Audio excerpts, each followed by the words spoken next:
What's up, good people? Welcome into Montgomery and Company. So listen, we were at the NWSL Championship weekend this week. First of all, shouts to Jessica Berman, the commissioner over there.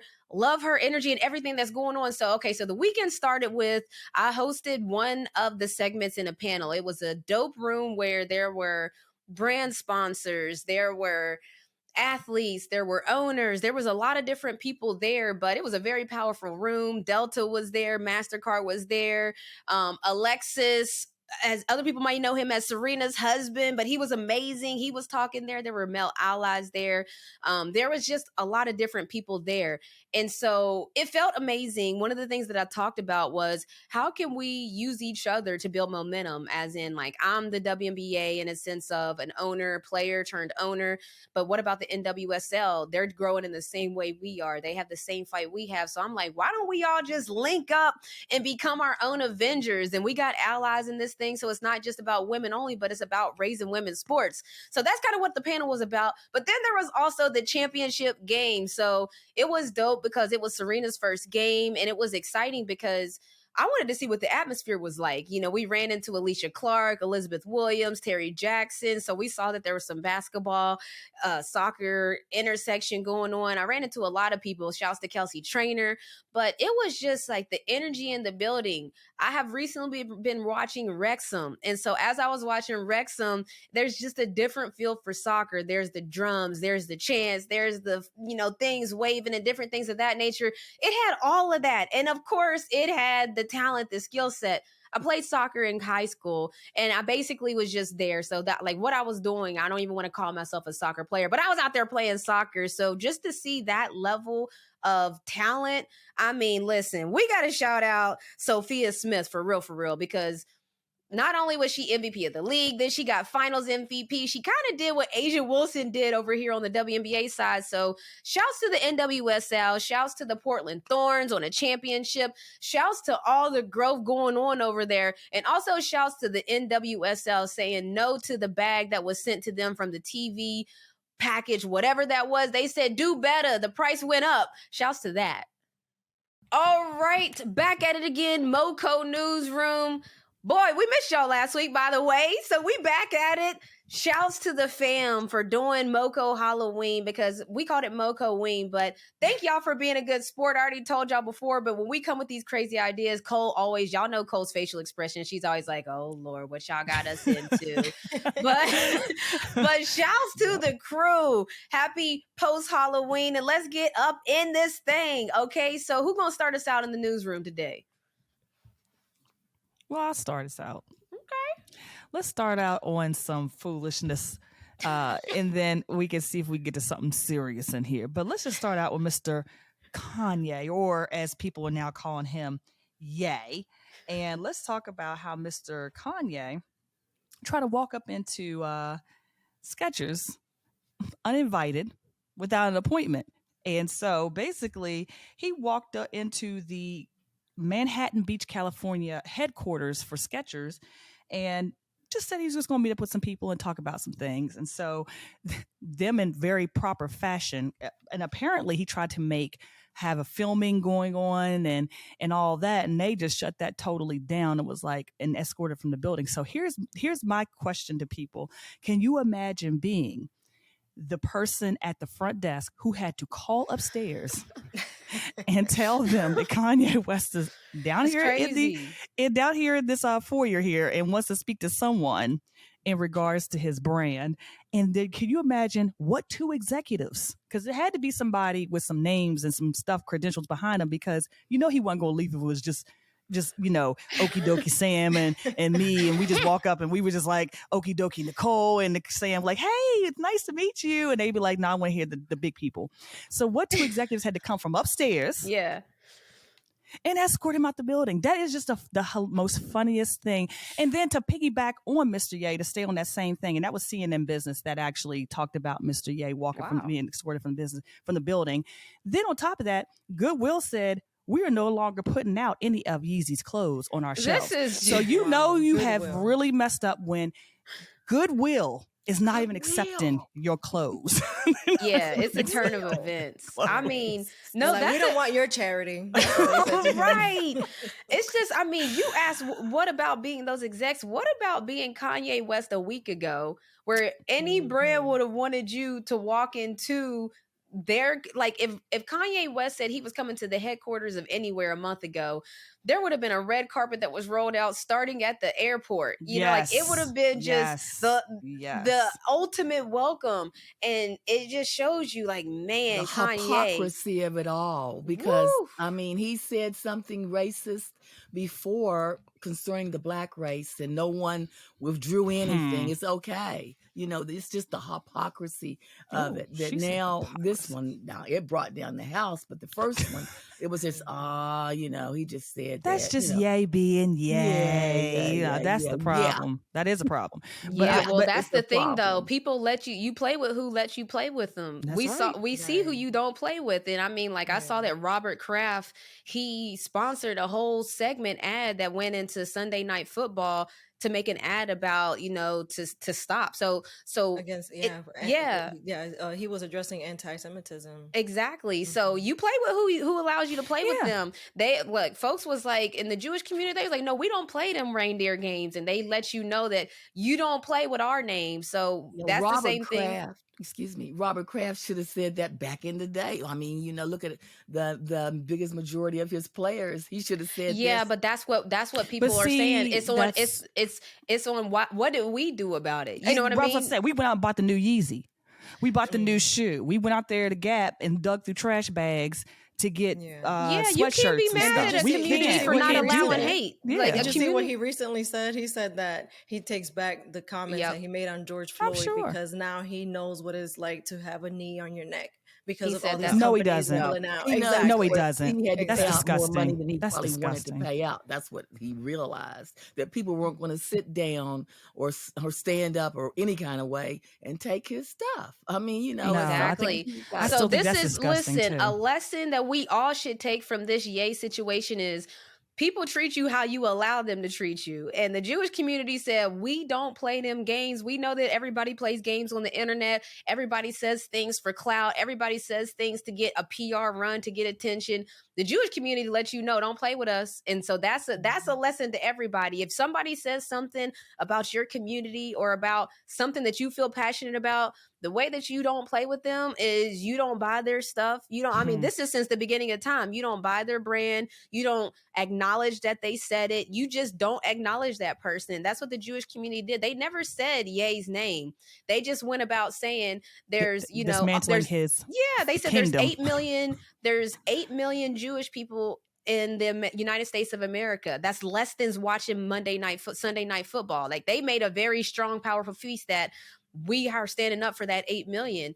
Listen, we saw the blueprint. Next time somebody comes for your community, I'm This is how not you do saying, it. yeah, I'm not saying, oh, cancel everybody, but I'm saying this is not like a one-time thing. This is a behavior now we're starting to see. Once you see a behavior, we got to believe it. And then we got to do accordingly, because we can't get mad at another community for being like, no, we don't play them games. Like, they shut it down quick. Yep. Well, I've talked about this on the show before, and I've said that we really need to return to days of old, because society is trying to return us to the days of old. So we need to go on back there and start our boycotts.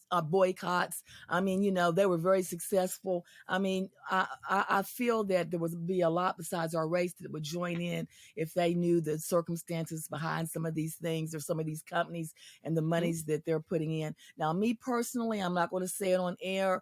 From what I read and I see what CEO is backing what or whatever, Mhm. I'm not fooling with those companies. I'm not getting a list of people or whatever. But we as people need to be smarter than we are when it comes to things like this. We just let it be like duck off a water off a duck's back, and just take it and go on. We need to really stand up and let people know that we hear, we understand, and we're not going to give our money to companies and individuals who act this way. Yeah, and that's exactly what's happening. That's why he feels a pressure, which is why he retracted or refract whatever that word is. He Yeah. retracted his statement about I'm George over that. Floyd. So he's definitely feeling pressure from the bigger companies. But yeah, I And agree. all right, so now we know there's a way to combat that. What's next in the newsroom? Okay, so while we still on the topic of music artists, Shaka Khan recently said something that could probably offend some newer age artists. So last week during the Angel Ball for Gabriel's Angel Foundation for Cancer Research, she said, quote, "There is some great stuff out there and there are great artists. There are some very fine young artists out there doing great work that I am impressed with." But she also added, but the others, they just need to get them a job at the post office. They are always hiring. People are using auto tune. They need to get to the post office quick. Oh, my So Lord. I feel Well, I'm not gonna lie. I I'm not gonna lie. As a music artist, I was like, whoa, okay, I understand that a lot of music artists back in the day, not even a lot, I would say none of them used autotune. But Absolutely autotune not. has become kind of a norm in the studio. I mean, it's kind of like a given now. It's kind of like tone correction, tune correction, whatever it's called. I mean, I'm pretty sure they've used it on my vocals as well. So I'm like, oh my God, I feel No, attacked. no.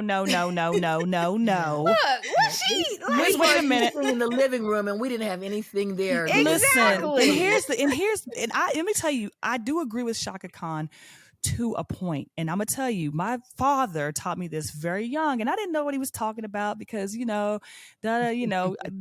young and your dad's older, and you're like, okay, dad, whatever. But dad said a real artist can perform their craft whether they're 8 or whether they're 80. So if you're 80 years old, when Aretha Franklin was sitting on the stage, she didn't have to get up. When she was sitting on stage, blowing the place out, that is a real artist. Now, when you talk about tune correction, correcting a little minor here and there, you made a mistake, okay, and it just to even it out is good. Okay, these people cannot sing without Okay, auto-tune. so I see what you're saying. So there's you're right. But and also some people like T-Pain have made it kind of like their style. But that's fine because we know that's what T-Pain's style is. Mm-hmm. But you have some people out here definitely started a trend too. But people are out here trying to sound like you naturally, but using auto-tune to do it. And then if you go to a concert and their music and all that goes away, they can't sing a lick. Concert's over. Yeah, I think down. that this is stemming from. They're Roy using it at concerts too, which is crazy. Roy just said in the chat, no one could fix Fergie's rendition of the national anthem at the NBA All-Star Game, not even God. Roy, somebody put Roy in out real quick because we all remember that game. But I think if it's worth anything, the national anthem is a very hard song. It's a very, very hard but thing don't be to up do. there singing So it. only the strong survive. Only the strong survive. But I think that there is there's like a fine line of it's like if there's an artist that you're not supposed to be known for your vocal, like if you're a powerhouse singer and we found out that you couldn't sing, I think it happened too when we started to see the versus battles. I don't know if anybody was paying attention to the versus battles, but there were some artists that people said wasn't sounding like their track. And then Usher, that's how the watch this thing became a thing because Usher was like, in my live show at my residency in Vegas, I'm gonna show y'all that I sound just like my tracks. And he so did. I think that that's what people are trying to distinguish. It's not about just fine tuning or fixing a little here or there, but it's like, can you sing in real life or not? And if not, Auto-tune came into existence about 25 or 30 years too late for me because I've always wanted and if auto-tune had been out there, I'd have been a big recording artist because I would have been using it and performing. Because you said you got the stage presence. You had all that handled. Just missing a little bit of the voice. That reminds me of my sister-in-law, Kay Cruz, because like she can be a rapper right now. I'm gonna tell you right now, she that's has like low-key her dream. The whole persona. All we need is a ghostwriter. If y'all are out there, holla at your girl. Okay. Oh my gosh. Oh, that's crazy. So, all right, I like that. I mean, Miss Shaka Khan, listen, I always feel some type of way because when the legends say something, it's like She you could just got. say it. She could say it. When You know what Aretha I'm saying? Franklin, when they were asking who Right. was it, when they asked Aretha Franklin about certain artists, and she was giving her real rendition, and she said Taylor Swift, she liked her dresses or something like that. You just gotta respect it because that is somebody who can truly tell you about yourself, and you can't get mad about it. Don't get mad about it. Just do better. That's all. Yes, Just That's do it. better. that's true. Woo. Well, All I'm going to right. jump right on in here next Okay. without any cue and do my story. But I saw in People magazine where Julia Roberts had done an interview with Gail King. And Gail asked her about her birth and who paid for it because some researcher had uncovered that Martin Luther King and Coretta Scott King had actually paid for her birth at the hospital. How is this And the reason possible? for that was that Coretta Scott had called her mom because they had an acting studio or acting courses school, and Coretta couldn't find anywhere for her kids to take acting lessons or whatever. So she'd called there, and Julia Roberts' mother said, "Oh yeah, bring them on, bring them on." So when they had this little problem with paying for the hospital bill, Martin Luther and Coretta stepped in and paid for the What? hospital That is bill for so the crazy. birth of How Julia That Roberts. is It so, just that's shows what a crazy. giving people, yeah, he was out there. He was for all people, it didn't matter. So that's just one of the stories Wow. that lets you know where his heart what truly was. Wow. and also where her family's heart was because at that time that wasn't That wasn't, allowed. So for her just to say bring your children on was something also Yeah. It shows you works what their both ways. family Yeah. was about too, because they could have simply said, oh no, we don't, like everybody else, we don't accept those children, those type of children here. It could have been that situation as well. So it worked out. It showed you, like you said, two great families that work together, and then look, it's just amazing how small the world is. You know, Yeah. it's crazy because, like, I'm sure that Julia Roberts has known this her whole life. And the fact that we're finding this out right now, it's like, that's incredible because, first of all, I'm a fan of Julia Roberts' movies. Pretty Woman was just on at the Pretty hotel. woman Hey, walking down listen, the walking street. down the street. Notting Hey, Hill. it You was just love Notting Notting Hill. Hill is one of my favorite Oh, movies an of officer. all No, no, that's I time. know that's what you mean. So I don't know why, but this just makes me feel closer to Julia. I'm like, It is I knew I hilarious. liked her, man. I knew I liked Yes. that I know, family. it's like wow, like out of all people, Julia, it's like she was just meant for greatness. Even like wow, like you, like Yeah. that's just incredible. That's crazy. Great Wow. story. I mean, you never know. That's one of those stories you never know. And so I guess I'm going to close this newsroom out. Like, we should have ended with Snook's story because my story, we flying high right now and I don't want to bring us down, but I think I'm about to bring us down, okay? Because breaking news, and it's not breaking, but when I read it, it was breaking news. Twitter's CEO, CFO, and head of legal affairs among those sacked as Elon Musk takes control of the company. Now, y'all know, y'all knew I was going to bring this story to the newsroom because I love Twitter, okay? I'm out of there. I love. She said, "I'm not." Whoa. You're not out of Twitter just yet, but let me just say, I love Twitter, y'all. Like when I tell you, like I told y'all, I tell y'all good morning. Sometimes I tell you good night, happy Halloween, Merry Christmas, all of that. Like we're family, we're friends and family on there. There's so many things that's happening. Like, for instance, the first day that Elon Musk took over Twitter, there was a 500% spike in using the N word with the ER at the end, the hard N word. Okay. So there was a huge spike. And then there was a side note. There was a high school girl who felt like she was a victim because people saw her using the N word on the social media platforms. And then they found out who she was. And y'all know how that story ends when I don't know what you thought was going to happen when you was using the N-word freely. Side note, during Halloween, there was a guy that dressed up as a Nazi, somebody from a Nazi member, and just walked into a bar in Soho, New York, as if nothing was wrong. So then, also on Twitter, I'm just rolling out the whole what in the world is going on. Also on Twitter, This is Snooka Booka. Hold on a second. We're going to leave this in too. Snook, are you okay over there? We No, always your tell sister. folks- No, your sister is up there putting all her comments in. Mom's phone must not be, because my phone tried to do it too, and I was Yeah, like, so Shay, oh no, Shay is dropped. You know, Shay, the train is rolling. Shouts to Shay. What up, Shay? Family We trying to Shay, film right now, sissy. Shay. What up, Shay?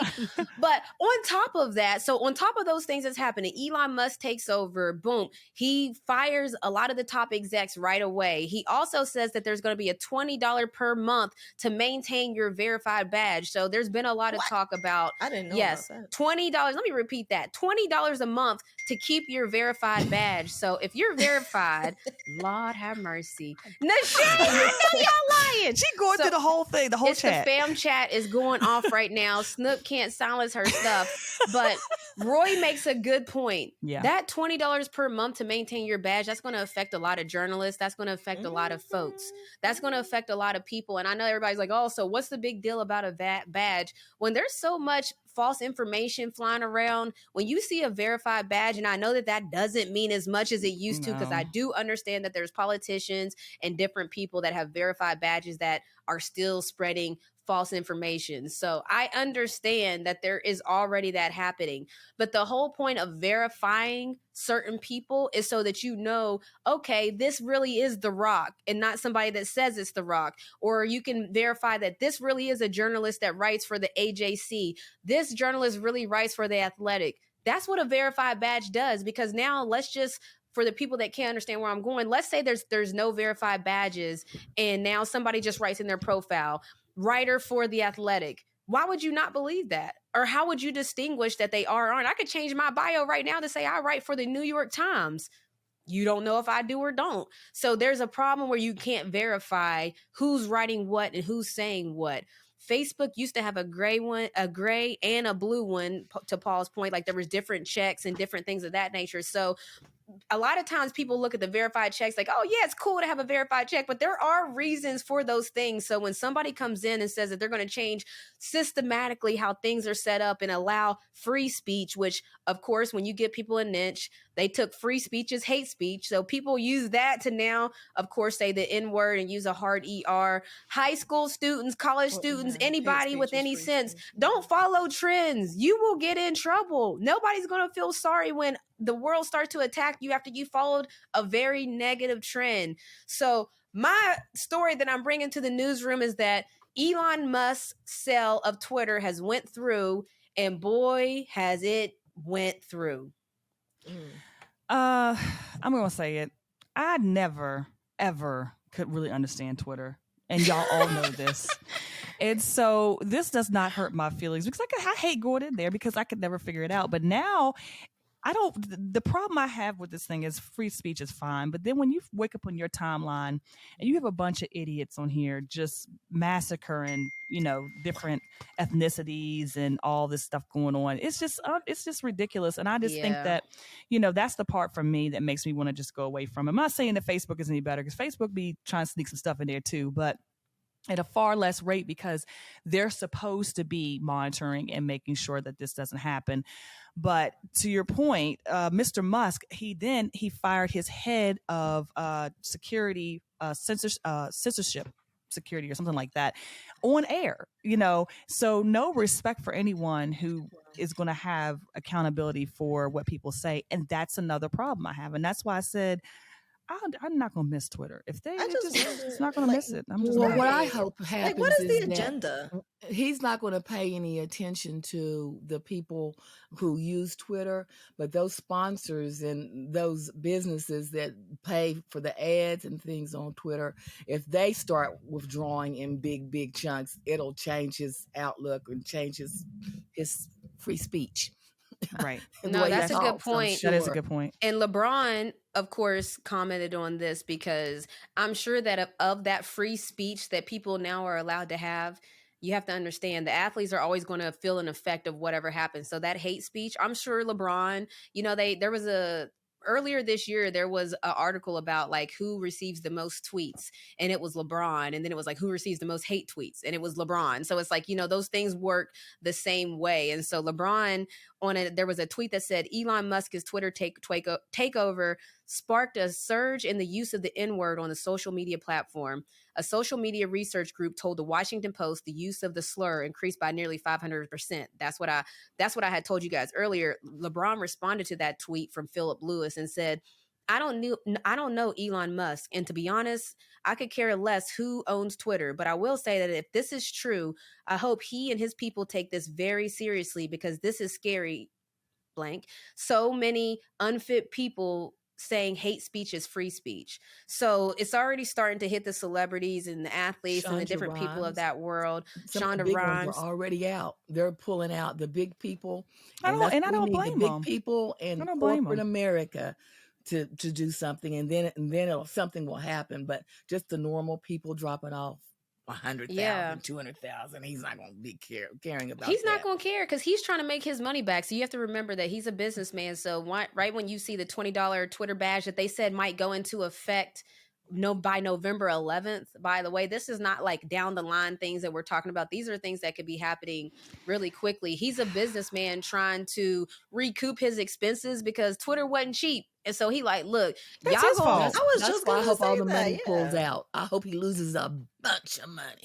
It seems I like hope he he's loses a hurting, charging bunch of people for money. verifications. Yeah, I'm gonna say, if you so rich and you think this is all good, then why are you charging people? Why are you charging people money? You should be about the cause, right? That's the cause, right? This is the cause. call We it gotta Elon pay Musk for the cause broke? now, Nikki. We have to Huh? pay for his cause now.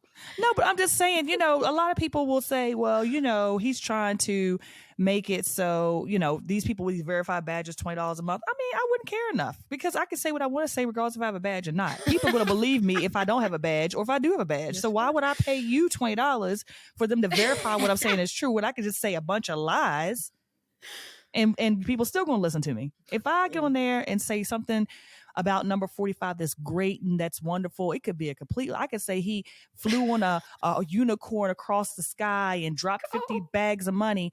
The people, the nut jobs that want to believe it are going to believe it, badge or not. So Cole said, I don't need to pay $20 for anybody to believe me. People believe anything anyway. And I was one of those people. I remember I got caught. Renee had to tell me, you have to look for the verified check. Yeah, because I somebody thought I like was having a Snook. conversation with Shaq. I couldn't believe it, y'all. That's a story for another day. We don't have time for that.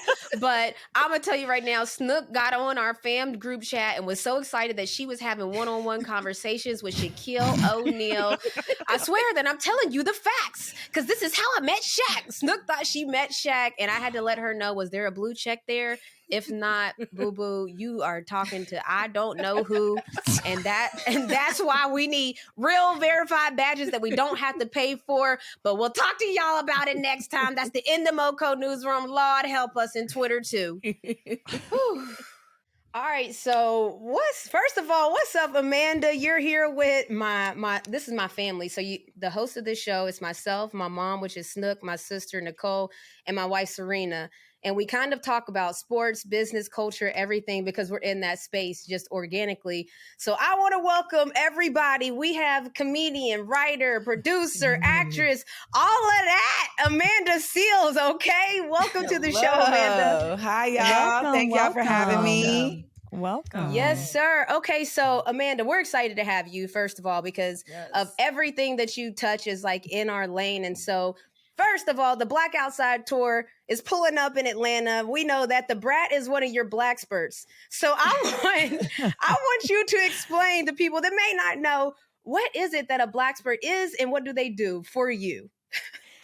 So a Black Spirit is one of the key components of my show, Smart, Funny, and Black, which is coming down to Atlanta on October 15th. We have a sold-out show with T.S. Madison versus the Brat, and our Black Spirits are basically the name that we have for our contestants, because Smart, Funny, and Black, even though it's a sing-along, even though it's improv, even though it's a variety show, at its heart, it's a game show.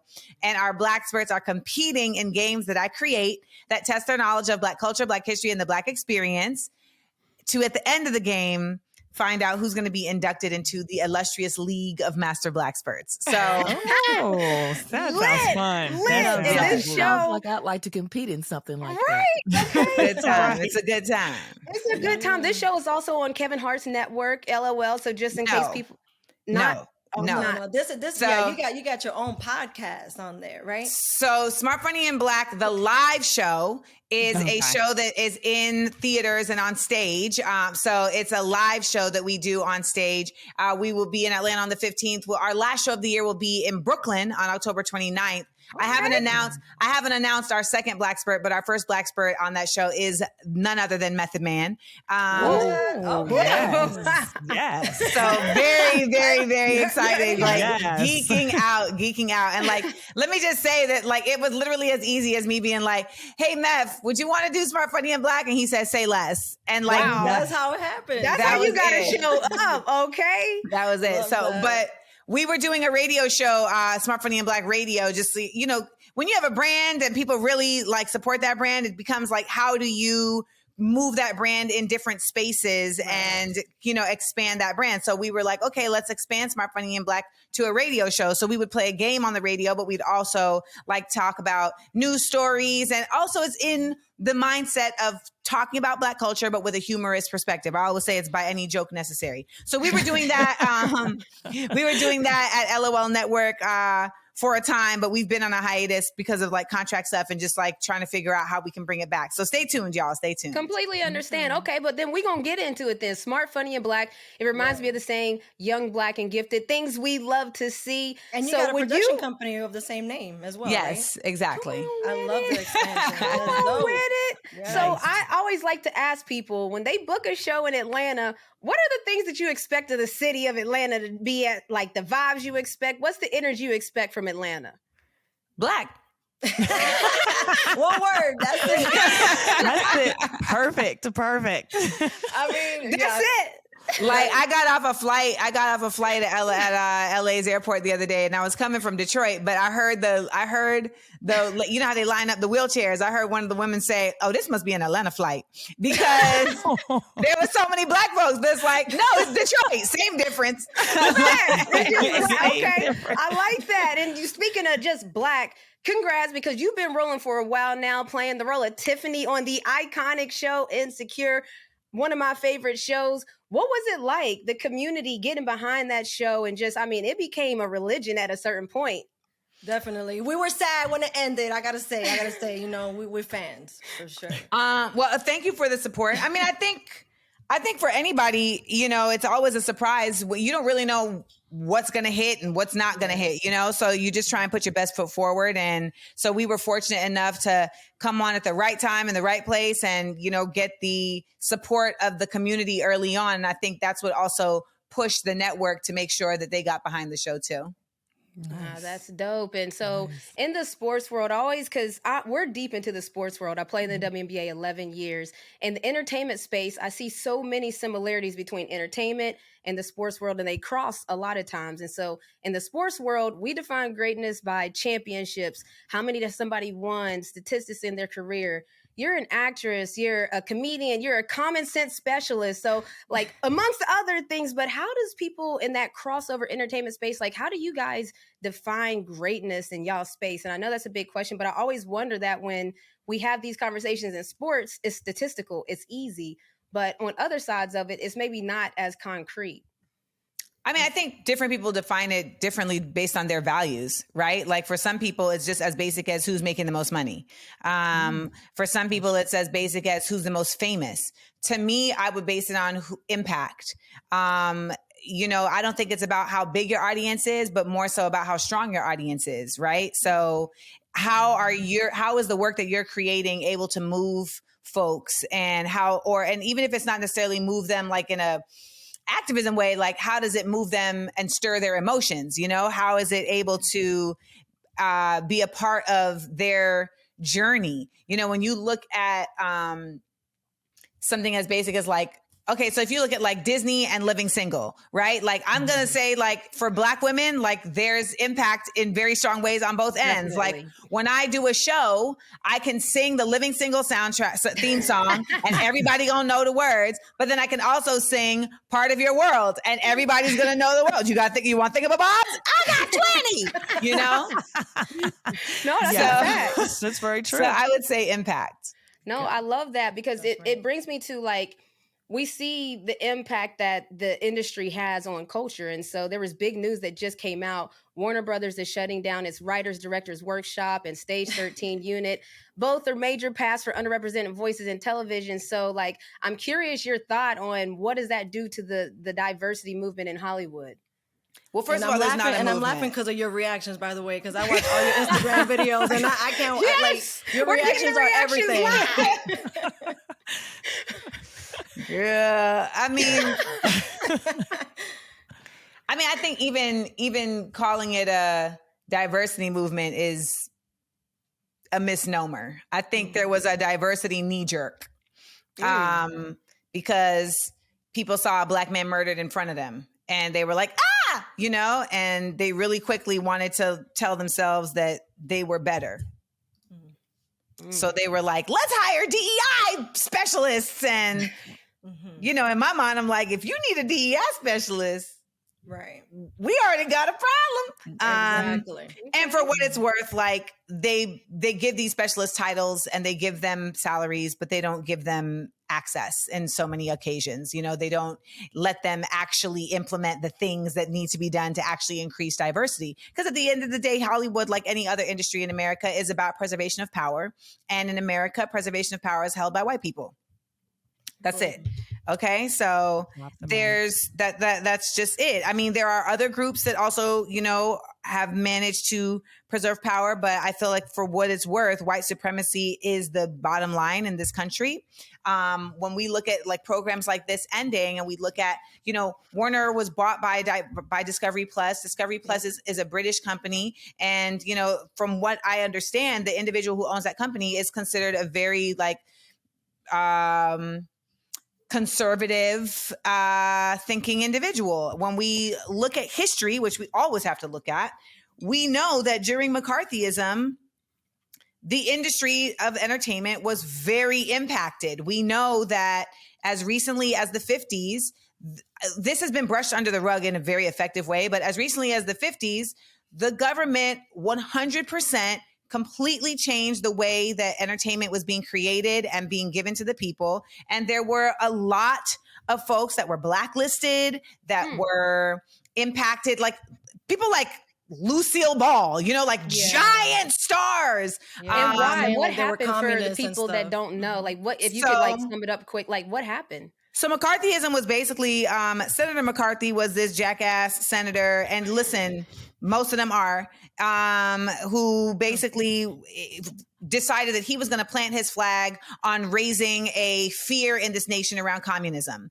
And so because of his position, he was able to really infiltrate spaces and get people on his side to be his sentinels, right? And try and poke out who are the communists? And basically it was called the Red Scare. So remember, this is also during the time of the Cold War, when America thought any day Cuba was going to drop a nuclear bomb. Yep. Really, all of this is just a reaction to Americans dropping nuclear bombs and being like, y'all ain't gonna do the same shit as we did, y'all, right?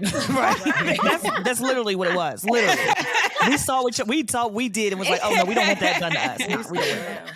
And so the everyone's just about McCarthyism too is that when they had the little sentinels out there, sometimes they shot those rockets at the wrong people. They got misinformation and they hurt people. I feel like most of the time. Because at the end of the day, it becomes how do I get power? And so once you have a scenario like that, people are so willing to lie or do whatever just to feel like they somebody. So they'll throw you under the bus, they throw her under the bus, and it would be I learned about this sister named Hazel Scott, who was an incredibly powerful performer, and she was not letting Hollywood play with her. And they wanted, she demanded that they dress the Black women in the film that she was in, that they dress them at the same quality as the white women. She was making demands because of her talent and her power. She was married to Adam Clayton Scott. She was married to Adam Clayton Powell. And I just learned about her because I got to speak about being a Black woman in Hollywood as a part of a documentary that's happening on PBS. But I bring her up because she got targeted and they took her out, and we don't know about her. And they said that she was the level of famous as Lena Horne. She was up there, but they successfully took her out, and she's become a hidden figure of sorts because we don't know about her. Yep. But I say the reason I bring all that up is because I feel like that's where we're going. And Trying to blacklist people. I feel like we're going in a direction where entertainment is going to once again be very, very skewed because of the way the government is changing and the way that the energy of America is changing. And there is absolutely a real need for folks who are against that to be very loud and to be very, very emphatic. And seeing this, seeing them moved on Lemon from late night to morning, seeing them cancel this, like these are all little things that you start putting and I'm not a conspiracy theorist by any mean. When I took the gifted test in kindergarten, they said she is very good at trends. She can follow trends. And I'm just looking at the trends. I'm just like, damn. And so, and you studied this too, and you got a master's degree in African American studies, so you know what you're talking from about. Columbia. Let me just let everybody know that you are speaking. Drop some stats on them, Serena. A master's degree in African American studies from Columbia University, just in case people needed to know that information. Just didn't. You know what makes it unique though is that at Columbia, like there's African American studies programs at a lot of universities, but in our program, rest in peace to Dr. Manny Marable, he was really about like how do we study the past to create a better future. And it wasn't a literature-based course. And it wasn't a history-based course. It was a sociology-based course in that way, program in that way. So I feel like his first day, y'all, he walked in with his Frederick Douglass hairstyle and he like slammed these books on the end of the table and we're all like, and he's like, do you want hip hop to die? And we was like, oh, we in the right place.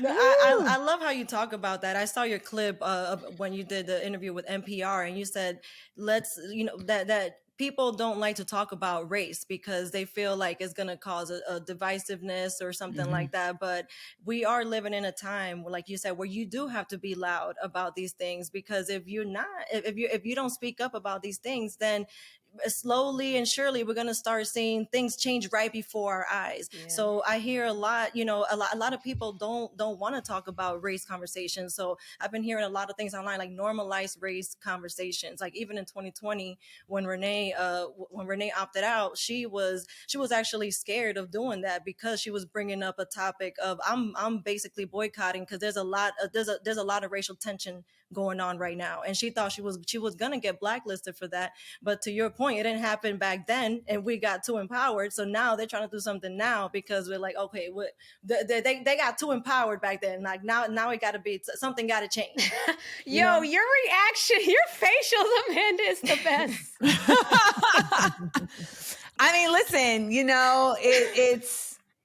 People always ask me like, what's different now than the 60s, like with civil rights, like what's different now? And I'm like, Wi-Fi.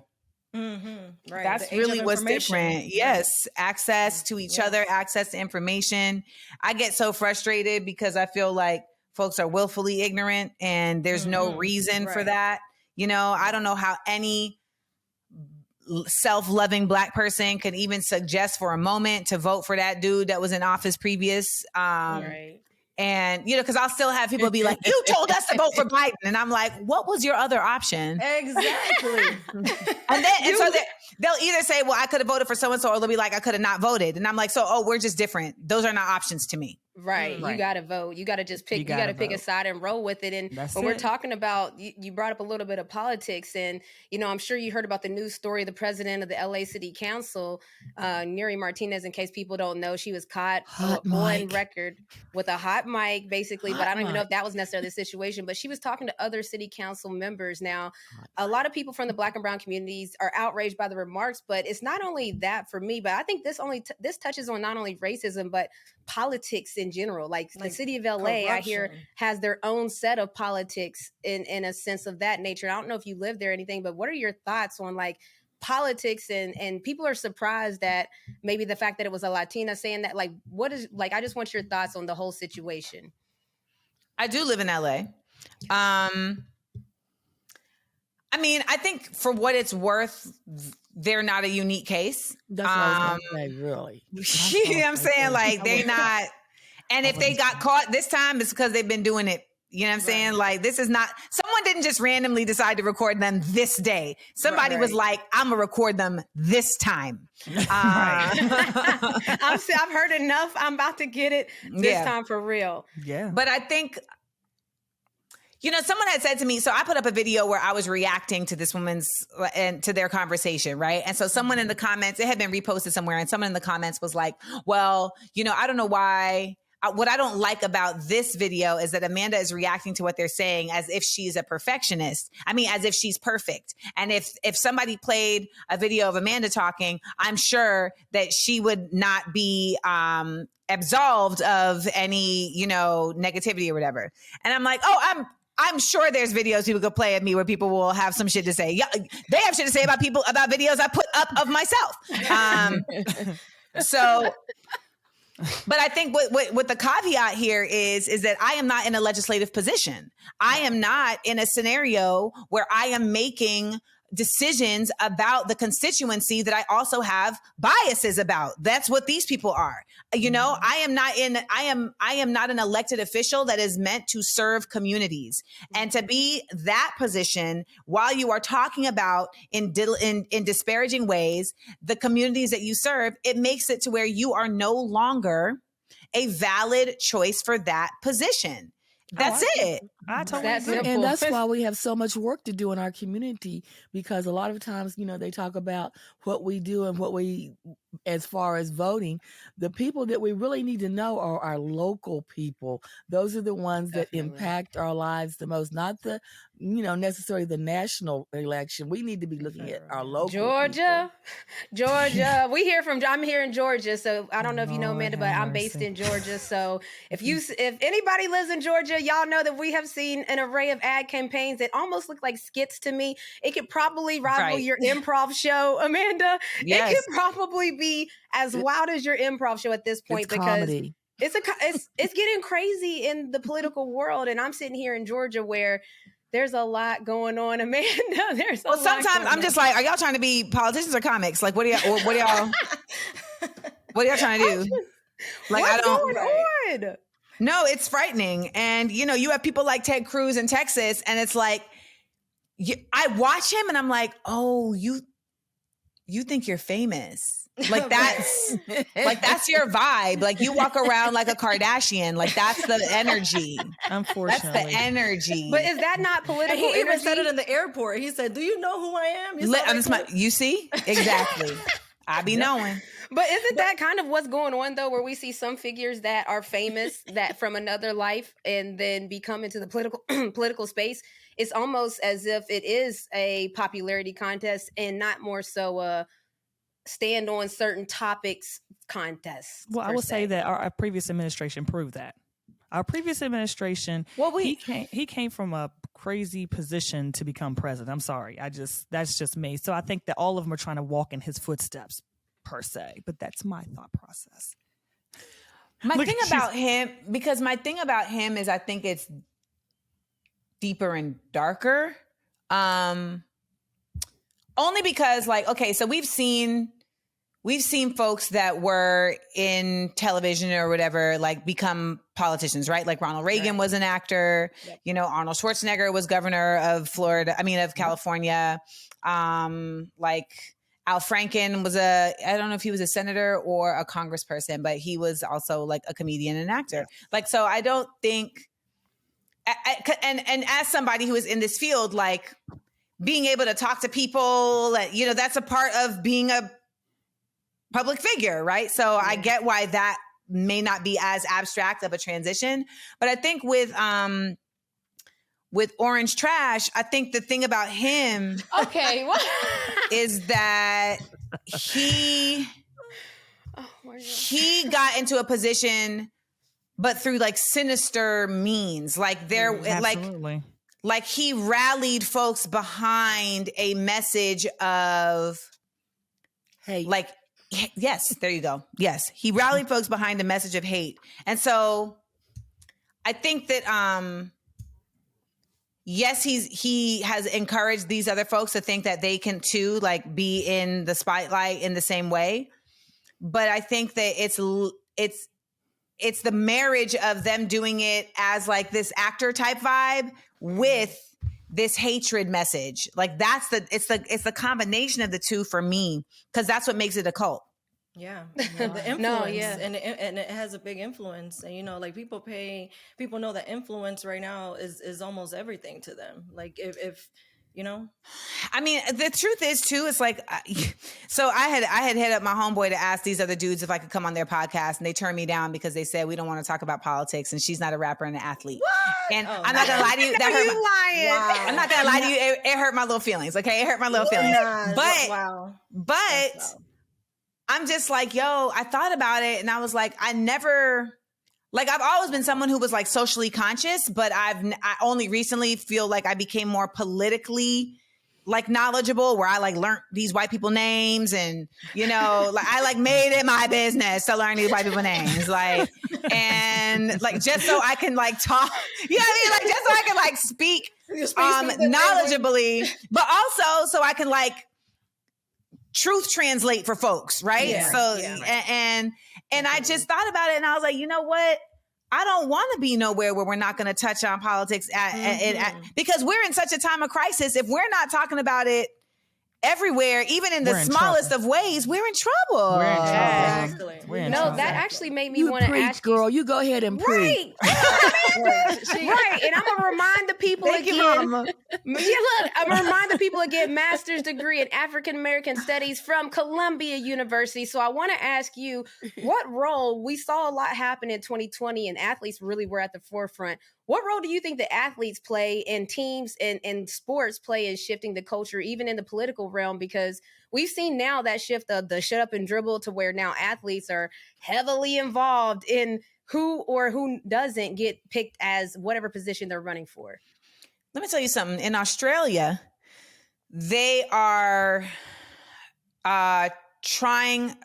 Don't quote me on this because I feel like there's nuances that I'm missing. But basically, like the Aborigines, like the indigenous people of Australia, have never been represented in government. And like they are trying to now like get representation in government. And the politician who is really at the forefront of this, like he brought on Shaq. Wow.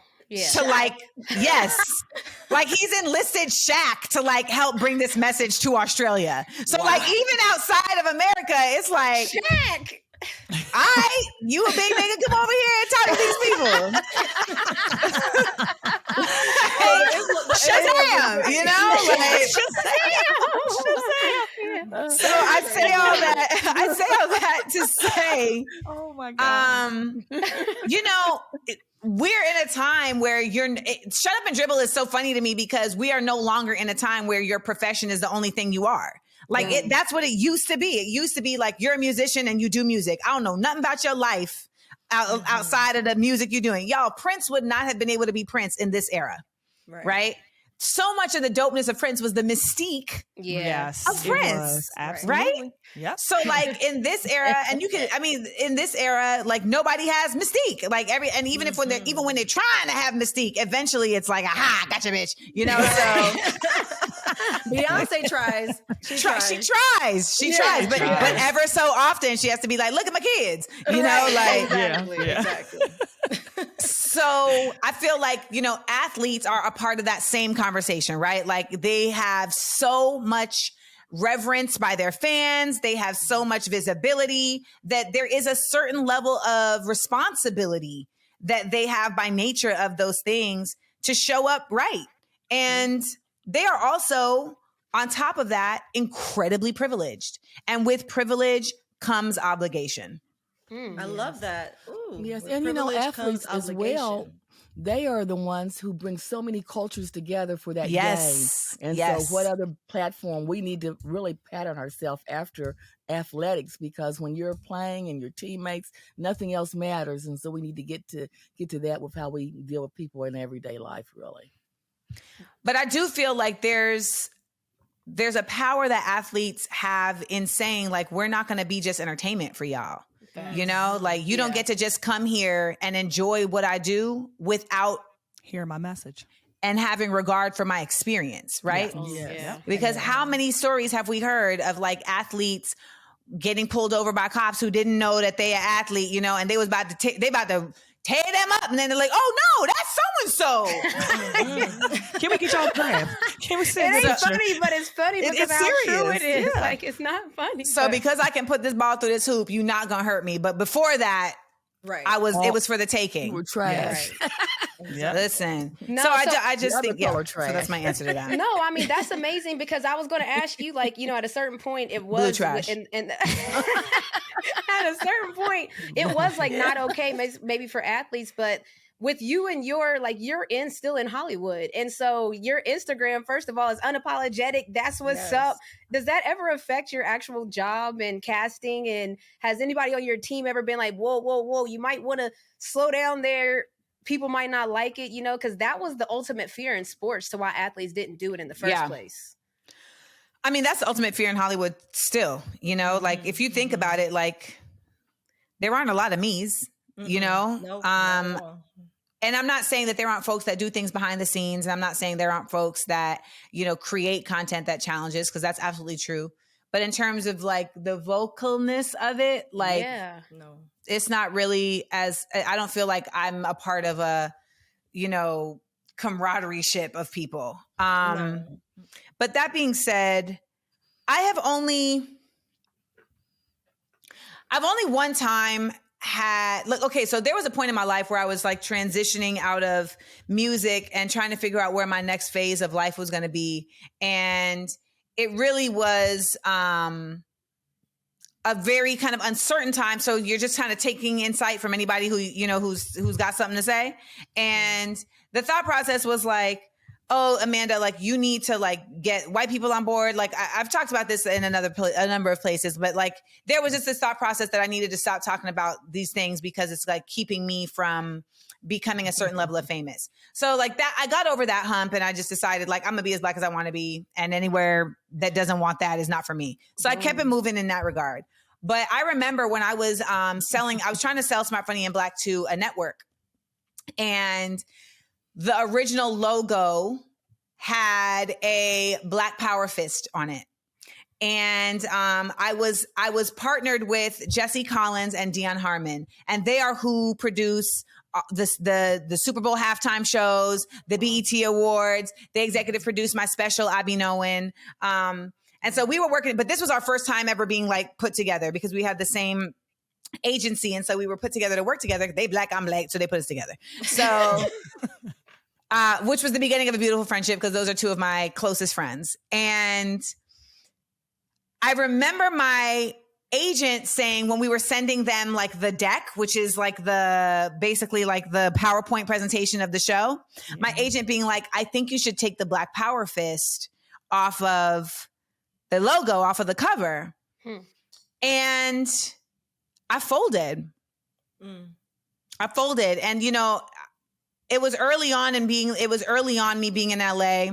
And I look at people and I get like, I try and have grace for people because I know how easy it is to fold. Yeah. Because especially when you're chasing your dream, and especially if you have a humility about things, you're like, well, maybe I don't know better. Like maybe they do know better. Maybe they know something I don't know and I should do this. Right. Like, right. And at that time I was very much in that space and Dion was like, fuck that. Like, yes, y'all, Dion was not here for it. Okay. That's what's up. And I was like, Dion, listen, like, this is what my agent is saying. Like, this is what the team, like people always talk about the team. This is what the team is saying. And she was like, that's bogus. She was like, I ain't with it. I don't like it. Like, and that's why that's my dog to this day. That's why that's my dog to this day. That is amazing. And one last question. How do you feel about that decision? Oh, my bad. Well, yeah, go ahead. I know we got you for a little bit longer and I don't want to go over your time. Yeah, look, the dog is letting us know, yep, you getting close. You're letting us know. 5-minute warning. So one quick question, because I do think that like I love your brain and look. Come here. Okay, listen, I'm gonna be on time. That's what I'm trying to say. That's the alarm, all right? I'm gonna be on time, but I love your brain and I want to know your thoughts on generational wealth, because that's kind of when my family got to have a seat at professional sports ownership, it wasn't about just the generational wealth for us, but it's like that's a legacy building thing. And so I'm curious your thoughts on, because we see a lot of other cultures, they build and they build together, they build strong, but we're just now in the starting phases of thinking about, well, maybe we're not just now, but you know what I'm trying to say. What are your thoughts on generational wealth? For me, I think a lot of folks don't think about generational wealth because they don't even have access, like, to consider that. Like, check to check is a real thing. Yeah. And wealth, like the vision, having the concept of generational wealth requires vision.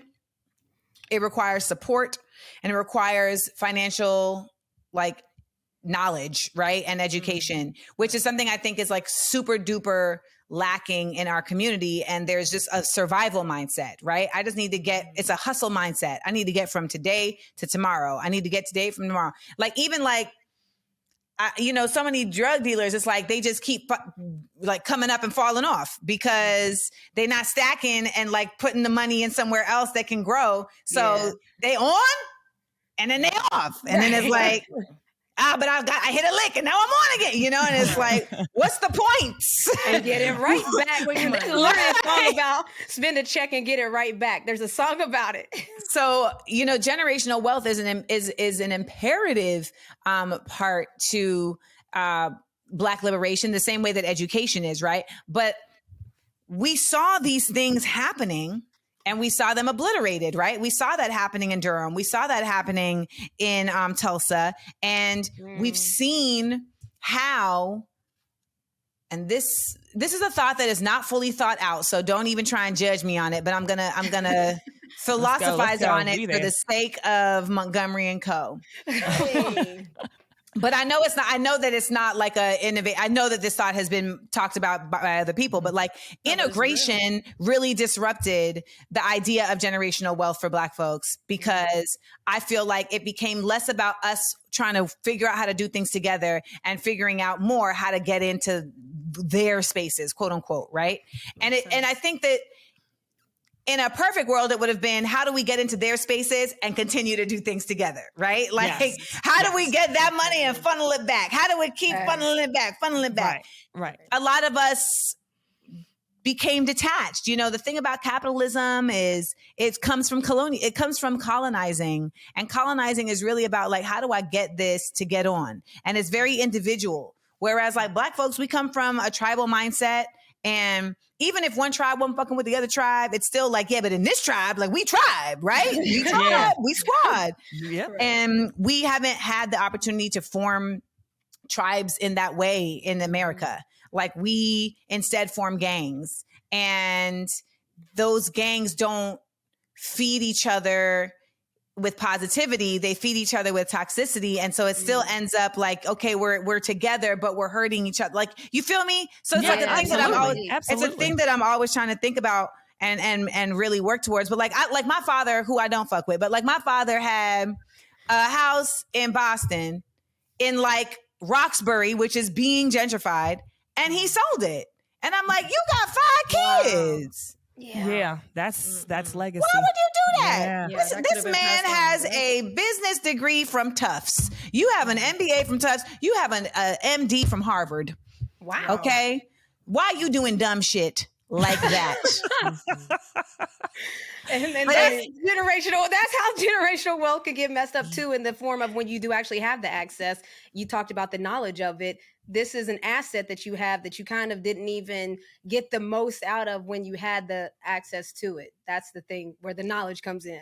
Land and possession, like, these are real things, being able to have streams of income that exist without you having to physically do the work. Like, these are real things, understanding the way that interest rates and, these stocks and debt and credit work. A lot of these people ain't rich. They just got credit out the wazoo. Exactly. America is not a rich country. We just have really good credit. Right. Like, you're right. Everywhere. We basically take over everybody else's economy so that we can be like, oh, well, see, we got their economy now, so we have good credit. So I think generational wealth is something that is so necessary, but feels very far away, if I'm being honest. Yeah. Because I think before we can get to financial literacy, we need to get to community literacy. And my existence on the internet has let me know that we are, as a community of Black folks, we don't have enough community. Absolutely. And we need more voices like yours. So that's keep what I was on going doing to what you're say. doing. And you talked about tribes. And so we have a production company ourselves, Think Tank Productions, which is women led and bred too. So Smart, Funny, and Black, let's make a tribe. Let's build together. Amanda, thank you for joining us here on Montgomery and Company. Yes. We Thank you Black for having me. outside, baby. Pull up on it, okay? We Get your tickets. Get your I know. But you see what happens? What happens is I be getting in these interviews, I talk really serious, and they're like, she's a comedian? I'm like, yeah. Like, I tell jokes on stage. No, but you actually, your comedy is how you hit the topics. Like, you've covered a lot of topics, and we laugh, but then with some serious topics you just covered. So if y'all ain't know, that's what real humor is. That's smart humor. You know, like we love smart humor in our family. So we love everything. We do love smart humor. Well, So thank y'all for having me. Go to amandasales.com and get your tickets, y'all, and support. You know we did. Support. So thank y'all. Y'all heard it. I'm Nicole Young, and I'm a serial voter. I've been voting in every midterm and general election since I was 18, and I will be back out there again on November 8th to vote again. I went to the polls with my grandparents before I even knew what voting was. And since they instilled that in me, I have voted in every election, midterm and national, since 1971. I'm Serena Grace. Y hablando de generaciones, I remember when my mom became a U.S. citizen and finally being able to vote. I remember thinking, I can't wait to grow up and vote because she showed me how important it is to have a voice. Entonces, este próximo martes, salgan a votar, el próximo 8 de noviembre. What's up, good people? I'm Renee Montgomery, and I am a worldwide voter. What does that mean? Well, usually as a WNBA player, we play overseas in the off season. So whether I was playing in France, Italy, Australia, Turkey, Russia, it didn't matter where I was playing, I was still voting. I was mailing that thing in, and I've been voting since the first time I voted at UConn, and I'm going to be voting until the end of time. November 8th. See you there.